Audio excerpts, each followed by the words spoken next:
ਵਿੱਚ ਸਾਧ ਸੰਗਤ ਕੌਮ ਇੰਨੇ ਕ ਧੜਿਆਂ ਦੇ ਵਿੱਚ ਵੰਡੀ ਹੋਈ ਹੈ, ਸਿੱਖ ਦਾ ਪਤਾ ਨਹੀਂ ਲੱਗਦਾ ਵੀ ਗੁਰੂ ਗੋਬਿੰਦ ਸਿੰਘ ਦਾ ਸਿੱਖ ਤਾਂ ਆਪਣੇ ਆਪ ਨੂੰ ਕਹਿੰਦਾ ਹੀ ਕੋਈ ਨਹੀਂ। ਕਿਸੇ ਨੂੰ ਪੁੱਛ ਲਓ ਉਹ ਆਖੇਗਾ ਕਿ ਮੈਂ ਆਹ ਅੰਮ੍ਰਿਤ ਛਕਿਆ। ਹੁਣ ਅੰਮ੍ਰਿਤ ਦੀਆਂ ਵੀ ਕਿਸਮਾਂ ਬਣ ਗਈਆਂ।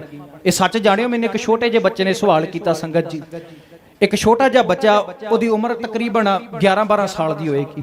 ਉਹਨੇ ਮੈਨੂੰ ਸਵਾਲ ਕੀਤਾ, ਮੈਨੂੰ ਆਖਦਾ ਵੀ ਤੁਸੀਂ ਕਿਹੜਾ ਅੰਮ੍ਰਿਤ ਛਕਿਆ? ਤੇ ਮੈਂ ਹੱਸ ਕੇ ਆਖਿਆ, ਮੈਂ ਕਿਹਾ ਅੰਮ੍ਰਿਤ ਤਾਂ ਇੱਕੋ ਹੁੰਦਾ ਵੀ ਅੰਮ੍ਰਿਤ ਦੀਆਂ ਕਿਹੜਾ ਕਿਸਮਾਂ ਹੁੰਦੀਆਂ ਨੇ?